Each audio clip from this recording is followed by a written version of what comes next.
मित्रों नमस्कार। झारखंड में वर्तमान में दो विषयों पर पक्ष विपक्ष में कई प्रकार के चर्चाएं चल रही हैं, कार्यक्रम हो रहे हैं। एक है झारखंड सरकार के कैबिनेट द्वारा लाया गया 1932 के खतियान के आधार पर स्थानीय नीति बनाने की बात, स्थानीयता की बात, और दूसरा है आरक्षण के रेशियो को 50 से बढ़ाकर 70% तक करने की बात। इसके अलावा भी कई प्रकार की बातें, लोक लुभावन चीज़ें और घोषणा की गई है। मित्रों, इसके पृष्ठभूमि को थोड़ा समझना पड़ेगा। यह निर्णय वैसे समय में कैबिनेट ने लिया है जब राज्य के वर्तमान मुख्यमंत्री श्री हेमंत सोरेन पर पद पर रहते हुए लाभ लेने के मामले में चुनाव आयोग ने कुछ निर्णय राज्यपाल महोदय के पास भेजा है और उसके बाद वो निर्णय आगे बढ़ेगा और उसके आधार पर हो सकता है कि उनकी सदस्यता चली जाए, सदस्यता रहे, या कुछ भी एक अनिश्चय की वातावरण है। ऐसी परिस्थिति में महज राजनीतिक लाभ के लिए राज्य को अस्थिर करने का कुछ निर्णय लिया गया है। राज्य के वर्तमान मुख्यमंत्री हेमंत सोरेन भी जानते हैं कि 1932 के खतियान के आधार पर स्थानीयता की बात नहीं हो सकती है, और इस बात को उन्होंने सदन में एक बहस के दौरान, जब उनसे एक प्रश्न पूछा गया था कि क्या आप 1932 के आधार पर स्थानीय नीति लागू करेंगे, हाँ ना में इसका उत्तर हो, तो उन्होंने स्पष्ट कहा था कि यह नहीं हो सकता है, इसमें कई प्रकार की अड़चनें हैं, कानूनी बाधाएं हैं। मेरे मित्रों, इस विषय को थोड़ा सा हमें समझना चाहिए, चाहे हम पक्ष में खड़े हों या विपक्ष में। झारखंड के बहुत से ऐसे क्षेत्र हैं, पलामू, गढ़वा, रामगढ़, झरिया, ऐसे क्षेत्र हैं जहां जमींदारी प्रथा थी, जहां राजा थे। तो ऐसे जगहों पे आज़ादी के बाद जमींदारी का जब उन्मूलन हुआ, तभी आम लोगों के बीच उसका सेटलमेंट हुआ, पट्टे बने। तो ऐसी परिस्थिति में जो जमींदार रहे होंगे, राजा रहे होंगे, उनके परिवार के और उनके वंशजों का तो 32 में मिल जाएगा।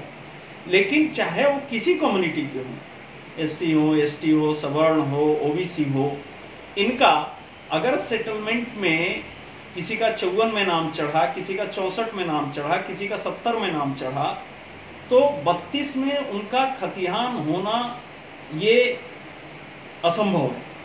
तो ऐसी परिस्थिति में इस राज्य की बड़ी आबादी, जैसे कोल्हान क्षेत्र में भी जो सेटलमेंट है 1970 का है, 1964 के बाद का है, तो यहाँ के रहने वाले भी 60-70% जो जनजातीय समाज है, उसको स्थानीयता के नाते वो 32 का खतियान नहीं दे पाएगा। मतलब कि राज्य की एक बड़ी आबादी के पास स्थानीयता के लिए जब 1932 का खतियान मांगा जाएगा तो उनके पास नहीं उपलब्ध होगा। दूसरा एक विषय है कि हम सभी लोग जानते हैं कि जो वन क्षेत्र हैं, वन क्षेत्र में सारी भूमि सरकार ने अधिग्रहित कर ली थी, और सरकार ने जब अधिग्रहित की तो उस क्षेत्र में जो रहने वाले लाखों जनजातीय समाज या अन्य समाज भी हैं, उनके परिवार के नाम पर, उनके पूर्वजों के नाम पर कोई जमीन नहीं है। 2006 में उनके रहने लायक खनन पट्टा, वन क्षेत्र में खनन पट्टा, वन क्षेत्र पट्टा देने का काम हुआ, तो वो काम भी 2006 के बाद हुआ। यानी वन क्षेत्र में रहने वाले लोग भी 1932 का खतियान नहीं दिखा सकते हैं। इसलिए 1932 के खतियान पर जब स्थानीय नीति डिफाइन होगी, तो ऐसी परिस्थिति में देश की आधी से अधिक आबादी, जो कि यहाँ की मूल निवासी है, जिसके वंश कई पीढ़ियों से जो रहते आ रहे हैं, यहाँ के स्थानीय हैं, वो इस स्थानीय नीति में लाभ पाने से वंचित रह जाएंगे। इसका मतलब स्पष्ट है कि इस विषय पर राज्य की जनता के बीच मतभेद करके और अपने वोट को सुनिश्चित करना है। इसी प्रकार से दूसरा विषय एक आरक्षण का है। आरक्षण में वर्तमान में राज्य में एसटी के लिए 26%, एससी के लिए 10% और ओबीसी के लिए 14%। जैसा कि हम सब लोग जानते हैं कि 50% की आरक्षण सीमा माननीय उच्च न्यायालय ने कभी तय की थी। अब इसे बढ़ाकर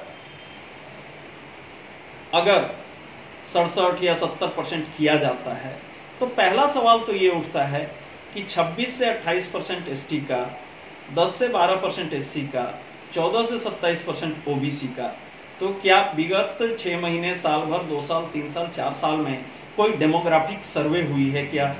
कोई पॉपुलेशन का आधार है क्या? आखिर ये 4 लोगों का कोई विषय तो है नहीं, कोई निजी प्राइवेट कंपनी तो है नहीं, राज्य का विषय है, राज्य की जनता का विषय है। तो किस आधार पे ये पॉपुलेशन रेशियो तय करके इन्होंने आरक्षण को बढ़ाने का काम किया है? और वो उस सुप्रीम कोर्ट के फैसले के विपरीत जाता है। मैं एक और चीज आपको याद दिलाना चाहूंगा कि ये आरक्षण की सीमा को बढ़ाने का काम और 32 के खतियान के आधार पर स्थानीयता या इस प्रकार की चीजों को परिभाषित करने का काम ये पहली बार नहीं हुआ है। ये राज्य गठन के तुरंत बाद भी हुआ था 2002 में, और 2002 में माननीय हाईकोर्ट का एक फैसला आया है इस पे, जिसके आधार पे इन दोनों चीजों को खारिज किया गया है। अब अभी राजनीति करने के लिए वर्तमान सरकार ने कहा है कि हम इन चीजों को पारित करके विधानसभा से और 9वीं अनुसूची में शामिल करने की बात करेंगे। वो 9th शेड्यूल में इसलिए डालना चाहते हैं कि केंद्र के पाले में हम गेंद डाल दें। केंद्र कोई वैसी चीजों को उसमें डालेगा नहीं डालेगा तो हम कहेंगे कि हमने तो इसको कर दिया, केंद्र नहीं कर रहा है। इसलिए शुद्ध रूप से ये राजनीति का विषय है, और 9th शेड्यूल में हो जाएगा तो फिर मामला न्यायालय में नहीं जाएगा।